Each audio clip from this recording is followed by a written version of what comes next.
One of my favorite elements of the writing of A Song of Ice and Fire is the varying viewpoint characters. I've read a number of book series where, despite switching between characters' perspectives from chapter to chapter, you really can't tell that that has happened outside of there being different kind of facts and circumstances surrounding each individual character.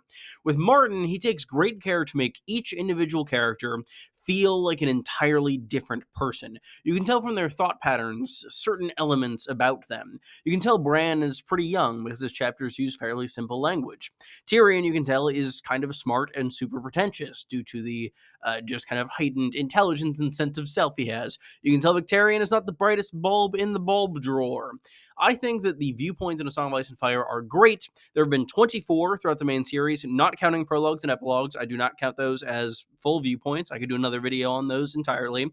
But today I thought I'd go through and rank each viewpoint character, from the one I like the least to the one I like the most. I'll explain why I do or don't like any given viewpoint character as we get to them, and I will warn you that this is entirely my opinion, and my opinion is objectively correct. Let me know in the comments down below who your favorites or least favorites are. Last place, number 24 of 24, RIP Sir Aerys Oakheart, we hardly knew ye. I think this is kind of de facto, this is kind of the default worst viewpoint character, given that, for those who don't know, Aerys Oakheart only has one chapter, and it's near the beginning of the fourth book, A Feast for Crows. He's a Kingsguard who's sent down to Dorne and is seduced by another viewpoint character, who we'll get to in a minute. Aerys's chapter isn't bad, rather I think it's actually pretty good. I'd probably rank it in the upper half of Feast. But with that said, it's kind of not necessary. It could have been from that other viewpoint character's perspective, and we really would not have lost anything, or nothing really would have been spoiled, which is a big concern with certain viewpoint characters being viewpoints when they're viewpoints. Aerys Oakheart's original plan, as dictated by Martin in some outlines, is quite interesting. That being that he was supposed to survive this Queenmaker plot and potentially die in a duel against his fellow brother of the Kingsguard, Balon Swan, or maybe even survive that duel. But given that we did not see that actually happen in the main series, his single chapter is just sort of a weird blip in an otherwise fairly fleshed out series of chapters. Getting into real viewpoint characters, Quentin Martell is up next. He's 23rd, and I don't really enjoy his chapters. He has one rather good chapter. The Dragon Tamer, I'd say, is like top 20 in Dance for me. It's where Quentin goes and tries to claim one of Daenerys' dragons for his own. It's a very classic adventure, and I love his reflections on what he's wanted his life to be and how his father's kind of vision for him and for his house has kind of influenced that. But his other chapters are kind of not great at all. We spend a lot of A Dance with Dragons just journeying through Essos, and by the time Quentin does it in three different chapters, it really is just entirely redundant on all of those fronts. It doesn't help that almost all of those chapters are sandwiched right next to other chapters that do exactly the same thing better. I do think that Quentin has the kind of dishonorable mention for the worst chapter in the entire series, as I really do not like his chapter, The Wind Blown. I'm not too broken up about the fact that he did die in Dance. Number 22 is a victim of circumstance, that being Melisandre of Asshai. She only has one chapter, and it's similar to some Quentin and even the Aerys Oakheart chapter in that it could very much be done from Jon's perspective, but I get why she has this chapter. Melisandre is very clearly intended to be our viewpoint at the wall while Jon recovers from his either various serious injuries or death at the end of A Dance with Dragons. Her one chapter in that book is just establishing that, yes, this is a viewpoint character, and it is pretty interesting to get insight into her magic and her capabilities and look behind at the man behind the curtain, as it were. I did really enjoy Wicked, for those wondering, but I think that Melisandre's single chapter is decent, and I think it's just pretty much set up, hence her being ranked pretty low. I'd imagine she'd climb a fair bit after wins. Next up is Ario Hota, who's very interesting. He's the most commonly dunked on viewpoint, I would say. He's often referred to as the camera who rides, as he's a very large man like the mountain who rides, and it seems like, at least in the first book he appears in, A Feast for Crows, he's just meant to be a camera near Duran Martell. We can't be in Duran's head because that would spoil certain plans of his, but being his bodyguard, who really doesn't have too much personality, at least that he outwardly projects, does seem like a bit of a better middle ground for Martin to have taken. With that said, he's pretty much 1 for 2 so far, so I think I rank him a little bit higher than Quentin, who's, I'd say, 1 for 4. in terms of chapters being good. Ariota's first chapter is okay. It's kind of an introduction to Dorne, and it serves that purpose quite well. But I do really enjoy his chapter in A Dance with Dragons, that being The Watcher. I also think he's set up to have a really interesting arc in The Winds of Winter, which I'll get into once I eventually make The Winds of Winter is Coming for Ariota, which I don't doubt will probably be the lowest viewed video in that series. But I do have some thoughts on how that could end up. But yeah, I think he's got potential, but as of yet, he's kind of eh. Actually, my favorite Viewpoint character is anyone who likes the video and subscribes to the channel. I'm bad at plugging. Thank you if you do that, though. We now get to my least favorite Greyjoy viewpoint, that being Asha. I don't dislike her chapters at all. I just think they kind of blend into the rest of the books in which she appears. I believe she only has one chapter in Feast where she's kind of giving the lead up to the King's Moot, and she has several more in A Dance with Dragons where she serves as kind of an update viewpoint on the North, and she sticks with Stannis throughout his campaign after he leaves Castle Black. But it just seems to me like kind of a function. Like Martin wants to keep us updated on what's going on with the King's Moot and Asha's claim, and then about Stannis. So it's unclear where she goes from here. She'll be involved in the Battle of Ice, as we know from the Asha fragment, this little piece of chapter that appeared on John Oliver in whatever year that was, 2014, I think. But overall, I think that she could be a compelling character. I think she's more likely to survive than her brother Theon, but as of yet, her chapters have not particularly inspired me. This is a good time to mention that I am including the Winds of Winter sample chapters in my consideration of any given character. That is worth mentioning because Arion Martell has as many chapters in the Winds of Winter so far released as she has had in the entire series. She has 2 in A Feast for Crows, and 2 have been released for the Winds of Winter, though those 2 were initially intended for A Dance with Dragons. Arion is very interesting. She's kind of a budding schemer, kind of in the way of Sansa, but we've obviously been with Sansa for a lot longer and seen all that she's gone through. Arion kind of takes the opposite path. She ends up kind of trying to stake out on her own and just kind of assert herself against the will of her father, and it ends up backfiring on her. And I do think she has a lot of interesting development, at least so far in the series. We see her go from that kind of brash, wanting to scheme, but not really thinking about out the plan, to kind of mirroring her father in the Winds of Winter sample chapters. And I think we'll see her revert to that original version, but maybe with some more consideration, as she meets Aegon and likely marries him in the Winds of Winter. I'm very excited for her chapters there, and I'd expect her to bump pretty high on this list after the Winds of Winter. I'd say at least 5 placements up. 18 might be a little controversial, and I'm mixed on it myself. Samwell Tarly is a very interesting character, and he's hard to place because such interesting things and cool shit just keeps happening to him and around him, but I don't like reading his chapters. His internal monologue, I think, is the most annoying in the entire series. He's constantly just scared of everything, doubting himself about everything, and I get that that's like something that he is kind of working through and using as a point to kind of develop his character, but it's just, it's kind of grating at a point. I get it. I don't really need a ton more of that. With that said, he has such fantastic chapters at points. His first chapter, The Fist of the First Men, is one of my favorites in A Storm of Swords. Additionally, electing Jon Lord Commander is really cool. I think that if A Storm of Swords was his only book as a viewpoint, he'd be a few placements higher, but I think Feast really brings him down. He goes on this long voyage from the Wall to Old Town, and it really doesn't feel like much changes about him throughout that time, which is strange given how much focus he gets. Overall, Sam is kind of middle of the road to lower for me. I don't expect that to change. Aeron Greyjoy is in a similar position to Sam Tarly, where I'm not the biggest fan of his internal monologue and narration. It's better than Sam, don't get me wrong, but I think he's pretty much carried by the things that happen to him. He's the viewpoint for the King's Moot, which is excellent, and the Forsaken chapter is single-handedly responsible for keeping him farther from the bottom of this list, as for a time that was my favorite chapter in all of A Song of Ice and Fire. These days, that is not the case, especially given that it is a sample and is possible to change in the future.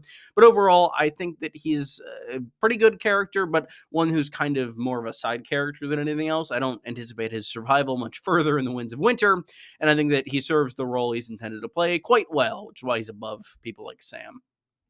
The next few are going to get controversial, and I apologize for all of them. First and foremost, Bran Stark takes 16th place. I really enjoy Bran 3 at Dance with Dragons. I think that's one of the best chapters in the series. Such dark and magical energy. But I feel like a lot of Bran's chapters tend toward being on the redundant side. I like that we have a viewpoint in the north kind of giving this standard view of what things are like before everything goes to shit later on in the series with his viewpoints in A Game of Thrones and A Clash of Kings. But it feels like, I don't know, they weren't entirely necessary at points, or otherwise they could have just been combined into one another. I also think that Bran is definitely holding the series up and that he's a very difficult character to write for, being that he has this simplistic style, but he is dealing with all of this kind of deep magic in the series. And we do know that there was an additional Bran chapter that was intended for Dance with Dragons that ended up getting saved for the Winds of Winter. I think that if that had been included, he might have gotten bumped up a bit. But as it currently stands, I like Bran's chapters. I don't love Bran's chapters. I do want to throw in a clarification at this point. From here on in, I really like each of the viewpoints. It's just a matter of ranking them in relation to each other based on how much I like them. I'd say the only viewpoint that I straight up do not like is Quentin, and even then, he has an excellent chapter that lifts him from the bottom spot by virtue of having 4 chapters as compared to Oakhart's 1. Anyway, I've qualified this enough. It's time to rip the band aid off. Okay, this is going to be the most controversial on the list, and this is why I started apologizing last time, just to tee you up for it. 15th is Davos Seaworth. Please don't kill me. I think Davos is really great when he's great, but I think he's one of the most hot and cold viewpoint characters in the entire series. His good chapters are among the best in the series, most notably some of his chapters with Stannis earlier on in A Clash of Kings and A Storm of Swords, and his chapter with Wyman Manderley, I believe Davos 4, A Dance with Dragons. With that said, some of his chapters are very slow and feel bordering on unnecessary. See Davos 1 and 2, A Dance with Dragons, neither of which I like very much, and both of which I wish had been kind of cut from that book. We could have just started in Manderley's Court. And additionally, I think that some of his earlier chapters in A Clash of Kings and in A Storm of Swords could be condensed into one another to save room in either of those books. With that said, I do love him as a character. I love him being kind of this voice of the common man, which is something we really don't get much in this series. But I think that his chapters, at least so far in the series, have been very hit or miss for me. Speaking of characters I like, whose chapters I have issues with, Arya Stark is up next. She's the favorite of George Martin's wife Paris, which I assume grants Arya immortality in this series if he doesn't want to be sleeping on the couch for forever. But there is somewhat of an issue for me with Arya in certain books, most notably A Clash of Kings. I think that the show version of Arya's arc at that point is great. I really enjoy it. I think they condensed it in a really good way. But for those who might not remember Clash of Kings as well as someone who's reread the series as obsessively as I have, there is kind of an ocean of Arya that all other chapters have to wade through. She's just kind of wandering through the Riverlands, and it doesn't really have much of a point. She's just kind of viewing horrors at Harrenhal. It's definitely along Martin's kind of core themes of the horrors of war, but I think these themes are much better remarked upon in Brienne's chapters in A Feast for Crows, and even in Arya's chapters later on in A Storm of Swords. Arya's run in Storm is, I think, my favorite she's done so far. It's a fun arc. She interacts with a lot of interesting characters like the Brotherhood, the Hound. All of this stuff happens. It's great. I enjoy it. And then going into A Feast for Crows and A Dance with Dragons, her arc at the House of Black and White is interesting, but it isn't necessarily my favorite. I think it's more kind of character work and setting her up to be interesting later on rather than in itself being the most interesting. They do like learning about the kind of practices of this cult. Lucky number 13 is fitting for this viewpoint. Ned Stark is up next, following his daughter. I really enjoy Ned's chapters for what they are. He's one of the most well-developed, mindscapes we have of a viewpoint in Ice and Fire. I love that Martin does all of these dream sequences with him, especially when he's fevered and recovering from injury. He's such a fascinating character. The reason he's not higher for me is twofold. First off, there isn't a ton of him. Yes, he has like a billion chapters in A Game of Thrones, but obviously that's the only book in which he appears, except when he's resurrected in the Winds of Winter, of course. Additionally, I think that Ned is kind of a victim of the series as it was at this point. Given that A Game of Thrones is very different in terms of its writing style as compared to the bulk of A Song of Ice and Fire. In the instance of the later books, they're so sprawling and chapters have gotten longer, allowing for more kind of room for characters to naturally explore and fill out the world and what have you. Ned's chapters are all very short and driven and to the point and to a purpose, and I really enjoy that. It's just a different style of writing from the rest of the series, and I tend to prefer the character writing of the rest of the series to that of the original book, which is why Ned has not quite made the top 10. Coming up next is a character that I think is pretty similar to Ned Stark. I'd say the Viewpoint, other than maybe Jon Snow, who is the most similar to Ned Stark, that being Sir Barristan Selmy. Barristan has a similar problem to Sam Tarly, but it's different. His internal monologue isn't annoying like Sam's, it's just on the boring side, but he keeps having these amazing chapters.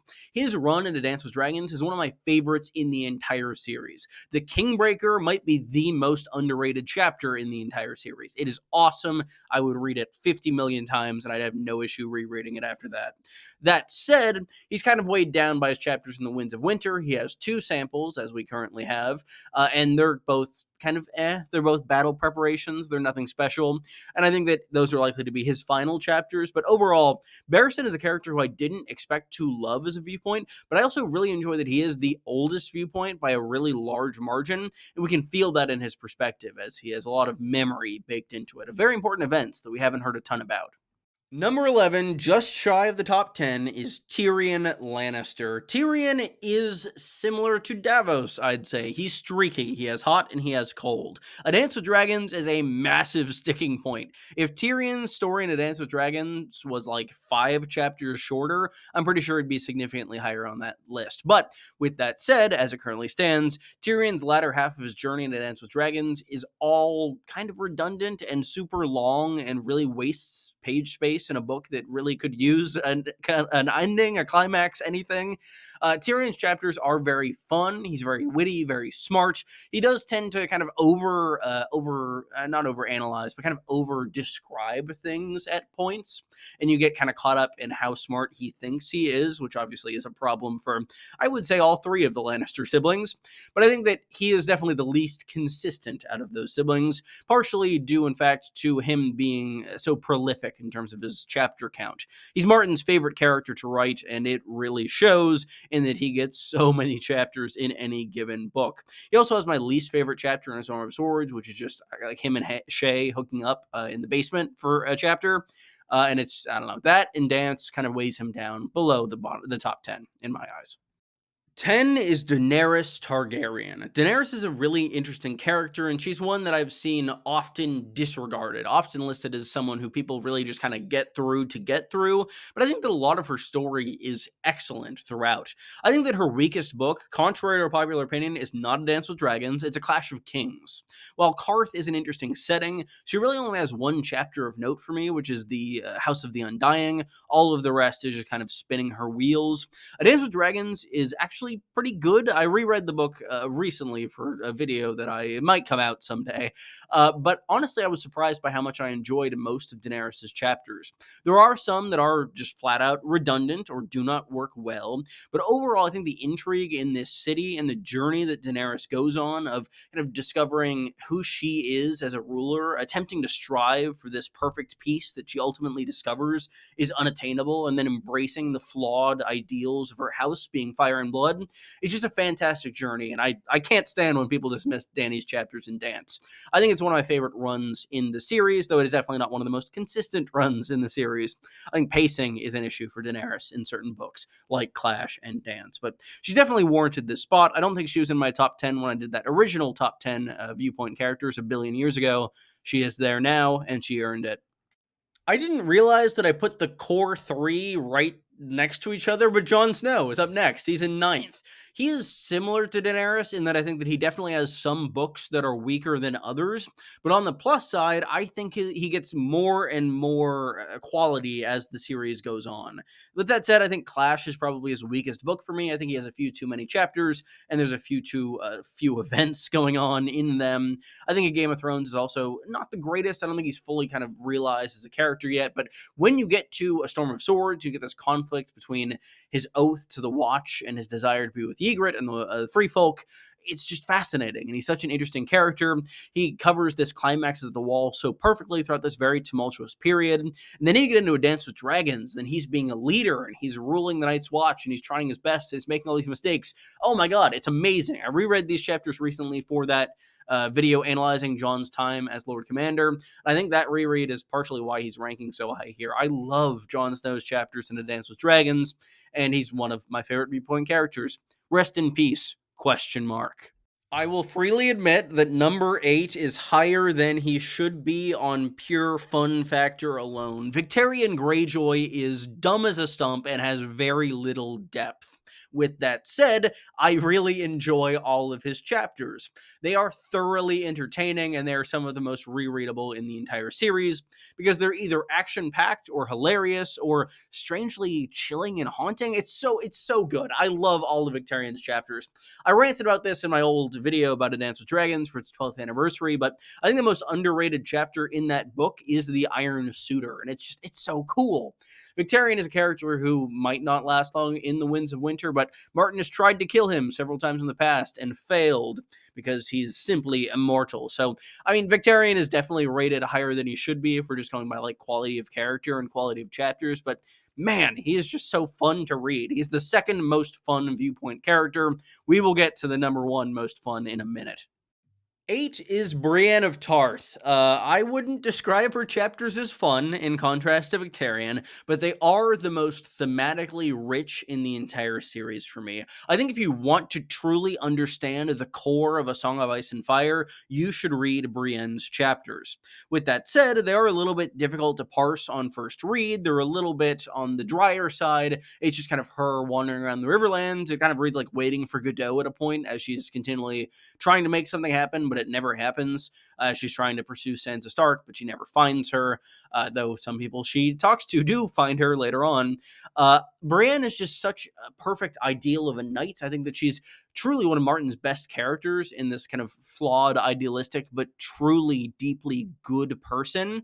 I think that those who claim that Martin doesn't do great characters should read any Brienne chapter, or doesn't do morally good or evil characters. He does only morally great characters. I got my straw men mixed up. With that said, Brienne's chapters, while they were some of my least favorites on initial read, have really grown on me in the years since.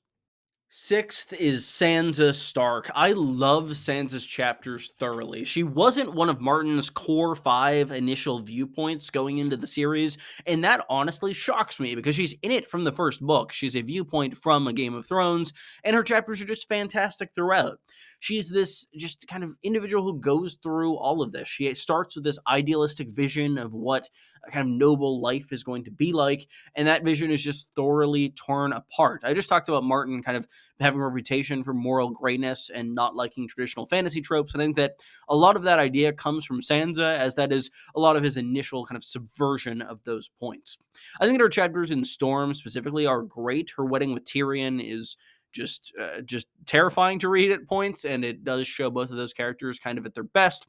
And additionally, finishing the book off with this last chapter in the Vale where we see Lysa's demise is just fantastic. One of my biggest issues with Dance with Dragons and A Feast for Crows is it feels that Sansa is pretty thoroughly sidelined.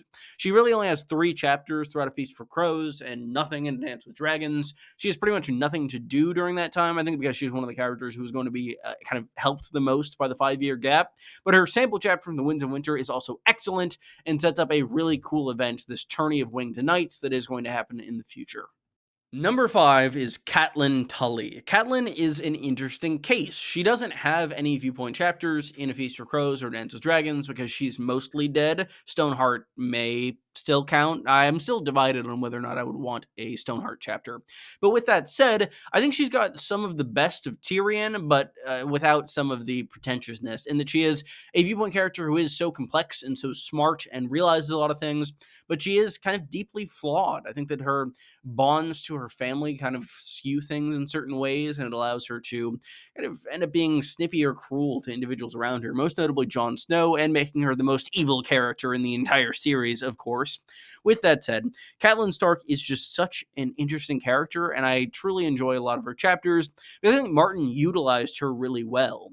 Robb is not a Viewpoint, and it is so interesting to not be in the king's head, but in the mother of the king's head. You get the sense that you're kind of trying to influence decisions. You're not the one actually making them. You don't have full insight into what Robb is thinking or doing. I think that also sending her off to deal with Renly in the second book is my favorite part of that book, as it is such an interesting dynamic with this individual trying to act as an envoy to another king. I really enjoy it, and I wish we got more Catelyn, but I really like the end of her story too, with the Red Wedding. Number 4 is Sir Jaime Lannister, the Kingslayer. I do think that if Jaime had been introduced in A Storm of Swords, he would have had chapter titles that were not his name, which would have been very cool. But Jaime has not yet had a bad chapter. He has a bunch in A Storm of Swords, he has a bunch in A Feast for Crows, he has one in A Dance with Dragons. All of them are thoroughly fantastic. He has the reputation of having one of the best redemption arcs in just literature. That would be one of my opinions. And I think that that is largely a perception influenced by what happened to him on the show. But I think that is much better followed through on in the books, as he fully leaves Cersei in the fourth book and ends up trying to clean up the Riverlands on his own, making good on his oath and still acting in the best interest of his house. He's a deeply conflicted character, bound by oaths and the perceptions of honor and his horse. And I think that Jaime is probably the character I'm looking forward to seeing the most in the Winds of Winter, without one exception, in that he has a very interesting predicament coming up, as he is headed directly into Lady Stoneheart's clutches, where he is being led by Brienne in somewhat of a trap. So we'll see what happens to him there. I'm very excited for Jaime's future. When I was making this list, I was surprised by how much this one kept just bumping up and bumping up and bumping up, but I think Theon Greyjoy is a pretty solid third place. Everyone knows his run of chapters in A Dance with Dragons is utterly fantastic. It starts as Reek, and we see him slowly transition through aliases until he finally arrives back at his true self at Theon Greyjoy. Every single one of those chapters is excellent, most notably at Theon, that final chapter, where he reclaims his name and finally helps Mance allow fake Arya to escape from Winterfell. It's also worth noting that a sample chapter from The Winds of Winter is, I think, my second favorite sample chapter, discounting The Forsaken, which is kind of in a league of its own, as it is very interesting, gives us updates on the One True King. And I also think his chapters in Clash of Kings are pretty underrated. He's a very interesting character there, so we get this kind of smug, self-assured individual who is this kind of core of just insecurity and fear and feeling like he doesn't belong anywhere. And that's just so deeply human, and I really enjoy that. And I really like there's one passage he has, I don't think it made it to the show, where he's like talking to Roderick Castle. And he's talking about having had a noose around his neck for his entire life. Despite it being made of silk, it's still chafed, which is, oh god, bars, Gurm. Oh my god. All of Theon's chapters are bangers. I will hear no other. But you know who else has banger chapters? The most fun Viewpoint in the entire series. It's number 2, Cersei Lannister. Cersei's another character who has not yet had a bad chapter. She is undisputably the main character of A Feast for Crows. She has the most chapters there, and the story is pretty much entirely concerned with her journey. As Queen Regent, she is ruling the realm in her son's name and attempting to govern as best she can. This results in a number of comedy of error-like chapters, most notably Cersei 4, which is utterly hilarious. But behind all of that, Cersei's a very interesting and conflicted character. She has a lot of issues going on with her role in society, being a woman in what is viewed as a man's world, and not really being taken seriously when her father or brothers would have been taken seriously on the same subject, or at least Jaime would have. Unclear if Tyrion would have. Cersei's a fascinating character. Her chapters in A Dance with Dragons are also quite good. It'll be fascinating to see how her Walk of Atonement will actually impact her going into the Winds of Winter, as we see the devastating psychological toll it takes in A Dance with Dragons, and we see her kind of being more restrained in Kevin's epilogue, which, again, I'm not counting epilogue characters here, though I really like the Kevin epilogue. Cersei Lannister is far and away one of my favorite Viewpoint characters, but she's not quite number 1. I bet you guys will never guess who number 1 is. It's John Connington. John Connington is the greatest character in fiction. He's my favorite Viewpoint character. Despite only having 2 chapters, he has the best run of chapters in the entire series. He is introduced to us for the first time in A Dance with Dragons, despite having heard about him as early as A Storm of Swords, but he's just such a fascinating character. He's driven by this lost love that he was never able to attain, and he's now projecting that love in a fatherly way onto that individual's supposed son. This love is also tainted by the fact that he is a gay man, and this is a society where that is not typically accepted. He has some of the most poetic passages in the entire series, and additionally, he is just fascinating to read. He is dangerously smart, and I love that, especially in his first chapter, you can tell on reread that he's being driven by his grayscale, which he attained during one of Tyrion's chapters, to act more irrationally and more decisively than he would have in the past, as that is revealed at the end of the chapter, but he's kind of impatient and tapping his foot throughout the entire thing ahead of that. John Connington is the best Viewpoint character in A Song of Ice and Fire. I will hear no other. He is the greatest. I have a billion videos on him, which you should absolutely watch. Thank you all so much for watching. If you enjoyed this video, be sure to leave a like and subscribe. And again, let me know in the comments who your favorite or least favorite Viewpoint characters are, or leave me a whole list. I will read through all of them. If you enjoyed it, be sure to, I already did that. I talk about A Song of Ice and Fire and Game of Thrones and House of the Dragon and Dunk and Egg all the time, so I will have many more videos for you in the very near future. Thank you again so much for watching. I will see you soon. Goodbye, everybody.